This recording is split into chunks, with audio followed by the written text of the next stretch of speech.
East versus West, tradition versus progress. The Opium Wars, a clash of civilizations that would reshape the world forever.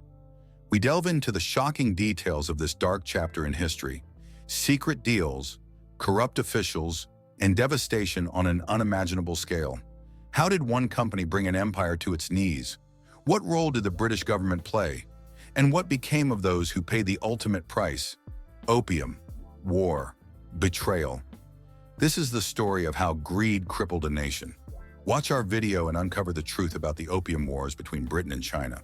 The British Empire expanded its reach across the globe during the 18th and 19th centuries, establishing colonies and trade relationships in Asia. One of its most controversial engagements was with China, through what became known as the opium trade. Britain had a strong demand for Chinese goods like tea, silk, and porcelain, but the Chinese had little interest in British products in return. This led to a major trade imbalance between the two empires. The British hit upon importing opium grown in British India as a highly profitable solution. By developing a population addicted to the drug, vast amounts of silver were siphoned out of the Chinese economy into British coffers. However, the Chinese emperors resisted this flood of narcotics, leading to multiple armed conflicts known as the Opium Wars. The opium trade would leave a legacy of mistrust and resentment toward foreign powers in China that affects relations to this day. In this video, we will delve into the origins, motivations, and impacts of Britain's involvement in the Chinese opium trade. British motivations for the opium trade. The Chinese under the Qing Dynasty had little interest in importing British manufactured goods. This led to a major trade imbalance between the two empires, with silver flowing out of Britain to pay for Chinese imports. Addressing this trade deficit became a priority for the British East India Company and the British government. They soon hit upon the idea of using opium grown in British India as an alternative commodity to balance the books. The British East India Company drove the opium trade, seeking profits and leverage over China. Though opium was illegal in China, it was grown and processed under British East India Company control in India. The company established a monopoly on opium production and managed its shipment to smugglers operating along China's coast. These smugglers bribed local officials to turn a blind eye and distributed the opium into China's interior. The British realized they could grow opium in huge quantities and turn an enormous profit by developing a mass market of Chinese opium addicts. This would allow them to buy Chinese goods with the silver gained from selling opium. The British East India Company went to great lengths to protect its lucrative trade, even dressing their opium clippers as regular merchant ships to evade detection. Back in Britain, the government recognized the benefits of the opium trade. It provided a reliable flow of silver from Chinese opium addicts. The opium trade also aligned with Britain's political goals of weakening China's ruling Qing dynasty to gain advantages in Asia. However, the British government tried to maintain plausible deniability by claiming to officially prohibit opium smuggling. In reality, officials and tax revenues benefited from the trade, while the East India Company carried out the ground operations. The Opium Wars. Tensions escalated as the illegal opium trade flourished, eventually sparking open conflict between Britain and China, known as the Opium Wars. Chinese officials attempted to crack down on the widespread opium smuggling facilitated by British merchants. In 1839, a Chinese official seized and destroyed opium cargoes in Guangzhou, provoking outrage from the British government and merchants. The British responded by dispatching warships and troops to China, marking the start of the First Opium War from 1839 to 1842. British naval superiority allowed it to blockade major Chinese ports and coastal access. Chinese forces suffered a series of defeats attempting to repel the British assault on cities like Guangzhou and Nanking. This revealed weaknesses of the once mighty Chinese Empire against modern British weaponry. The war ended with China being compelled to sign the Treaty of Nanking in 1842 under unfavorable terms. This included the concession of Hong Kong to the British, opening 5 Chinese treaty ports for foreign trade, and legalization of the opium trade. Just a decade and a half later, tensions would boil over again, leading to the Second Opium War from 1856 to 1860. Inciting incidents included Chinese officials seizing a cargo ship that the British falsely claimed was registered in the United Kingdom. British forces once again assaulted Guangzhou and other treaty ports more easily than expected. With French forces joining them this time, the British were able to march inland to Beijing and burn down the emperor's summer palace. The resulting Treaty of Tianjin in 1858 again expanded rights for foreigners to trade and travel in China, including opium. China's forced agreements to open its ports to drug smuggling fueled further outrage and resentment toward Western imperialism. The Opium Wars revealed the weakened state of the Chinese Empire compared to the rising military might of industrialized European powers. Chinese officials ultimately lacked the capacity to clamp down on the British-led opium trade through force, despite recognizing the harm it caused Chinese society. This marked a humiliating period in China's history, where its sovereignty was repeatedly violated by foreign powers seeking to expand trade and exploitation against Chinese laws and wishes. Resentment over this foreign aggression and opium smuggling would linger long after the Opium Wars, shaping relations between China and the West for generations to come. Impacts of the opium trade. The opium trade had devastating and wide-ranging consequences for China. By the late 1830s, there were over 10 million opium addicts across all levels of Chinese society. The drug spread from coastal regions inland, causing severe social and health impacts, such as wasted resources and early death. As China paid for opium imports with silver, its treasury was rapidly depleted. This led to inflation, higher taxes on the Chinese people, and an inability to invest in infrastructure or military defense. Estimates suggest China lost half its annual tax revenue to the outflow of silver from the opium trade. With its finances and society crippled by opium, China was highly vulnerable to foreign exploitation. Along with extracting territorial and trade concessions like Hong Kong in the treaty ports, foreign powers claimed unprecedented legal rights over Chinese citizens through extraterritoriality systems. Foreigners accused of crimes in China would be tried by their own governments, limiting Chinese legal jurisdiction in their own land. The weakened Qing Dynasty government struggled to respond effectively, further eroding the imperial mandate of heaven. Anti-Qing rebellions erupted, including the devastating Taiping Rebellion from 1850–1864, which came close to overthrowing the dynasty and claimed over 20 million lives. Perceptions of Qing weakness inspired Han Chinese nationalism and resistance to Manchu Qing rule. Secret societies like the Triad Society and White Lotus Society also turned to drug smuggling and organized crime, further destabilizing Chinese society. Regionalism within China surged as the central Qing government lost control. The Taiping Rebellion was just one of many regional uprisings, with Nian rebels in the north, Muslim rebellions in the northwest, and ethnic minorities like the Miao people revolting in the south.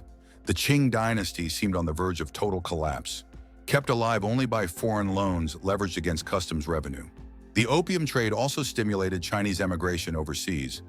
Many desperate Chinese migrated across the sea to join Chinese diaspora communities and find work in Southeast Asia, Australia, and North America. This mass migration echoed the flow of silver leaving China, transferring Chinese labor capacity overseas. While the opium trade brought short-term profits to Britain, the long-term impacts revealed a complicated legacy. The opium trade fueled conflict between Western powers and China, creating hostilities and suspicions that affect relations to this day. It stimulated Chinese nationalism in opposition to foreign imperialism. The British also underestimated the resilience of Chinese civilization and ability to eventually strengthen itself against foreign exploitation. Britain's role in exacerbating China's century of humiliation through the opium trade has marred relations well into the modern era, with each generation grappling with this history. Debates and controversies. The British role in the opium trade has provoked intense debate over motivations, responsibility, and morality. At the time, the British framed the Opium Wars as upholding the principles of free trade against unreasonable Chinese constraints. However, critics argued Britain was simply protecting its profitable opium smuggling racket through force. Parliamentary debates raged in London over the opium trade's ethics and whether the government should regulate the East India Company's unsavory practices. In reality, the British government and elite society benefited from opium profits while publicly downplaying Britain's role. Modern analyses continue to debate who should be blamed for the opium trade. The East India Company clearly drove the logistics of opium production in India and delivery to China on its ships. But company leaders claimed they were just meeting market demands, not creating them. Chinese smugglers and distributors also profited by forming localized distribution networks and corrupting officials to allow the opium to reach Chinese addicts. The Qing imperial government alternatively tried to enforce bans on opium and collect taxes on the trade, contributing to its expansion. Some argue the British government deserves more direct blame, with officials turning a blind eye and even using military force to defend opium smuggling. Others counter that the government had little day-to-day control over commercial activities of the East India Company. However, Parliament did step in at points to bail out the heavily indebted company to protect British economic interests in India and China. There are also debates around morality and motivations. Was the opium trade a deliberate plot to weaken China, or just an economic opportunity taken too far? Did the British recognize they were causing addiction and suffering on a massive scale? Records suggest British merchants remained remarkably indifferent to the impacts on Chinese lives, focused solely on profits and trade balances. However, some British missionaries and officials did speak out against the devastation opium was causing.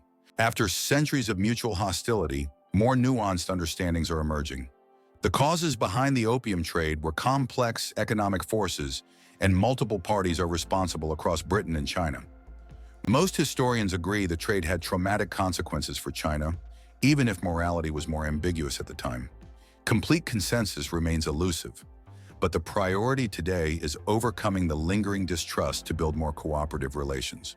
Conclusion: the 19th century opium trade between Britain and China leaves behind a profoundly complicated historical legacy. On the surface, it was an economic transaction. Opium grown in British-ruled India was smuggled by British merchants into China on a massive and rapidly growing scale. This lucrative trade helped reverse the trade imbalance between Europe and China, which had seen vast amounts of silver flowing east for Chinese goods like tea, silk, and porcelain. Yet the human and societal impacts of this opium trade would prove devastating for China.